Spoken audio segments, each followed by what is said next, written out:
This story happened to a 22-year-old girl named Lisa, who lived alone in a small apartment building during her final year of college.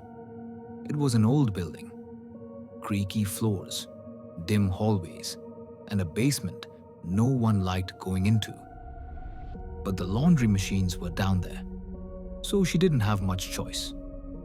One night, around 11:45 p.m., Lisa went to wash a load of clothes. She normally avoided going that late, but she had an early class the next morning. The basement was unusually cold. The fluorescent light above her flickered constantly, buzzing in the quiet room. She loaded her clothes, started the machine, and sat on a plastic chair, scrolling on her phone. After a few minutes, she heard something. Footsteps. Slow. Heavy. Dragging footsteps. They were coming from the far end of the basement, where the old storage rooms were. Rooms that hadn't been used in years. Liza froze. "Hello?" she called out softly. No answer. The footsteps stopped. She told herself it was probably the building maintenance guy, or maybe another tenant. So she tried to ignore it. But then, she saw a shadow move behind the row of dryers. Not walking. Sliding. As if someone was leaning against the wall, inching closer. Liza stood up, pretending she didn't notice. Her heart was pounding, but she kept her eyes on her phone to avoid staring at the shadow. A voice suddenly whispered from behind the dryers. "You come down here every Thursday, don't you?" Lisa dropped her phone. She felt paralyzed. The voice was low, shaky, like someone who hadn't spoken in a long time. She backed up slowly toward the stairs. Then she heard the sound that still haunts her. Breathing. Deep. Heavy. Excited breathing.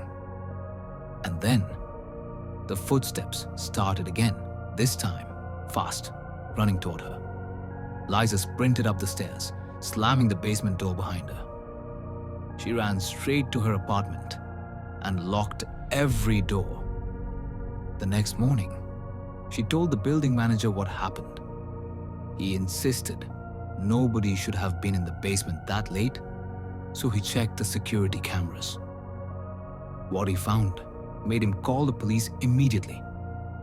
At 11:52 p.m., the camera showed Liza entering the basement laundry room. At 11:56 p.m., another figure appeared. A tall man, filthy, barefoot, wearing nothing but an old hoodie. He came out of a storage room that had been locked for years. He followed Liza behind the dryers and stood there, watching her, breathing heavily, waiting. The worst part? When Liza ran up the stairs, the man didn't chase her. Instead, he walked back into the old storage room and closed the door. Police broke it open hours later. Inside, they found a sleeping bag, rotting food containers, a knife, and a notebook filled with times and dates. All of them were the dates Liza did her laundry. He had been living there, watching her for months, waiting for the right moment. Liza moved out the same day and never returned.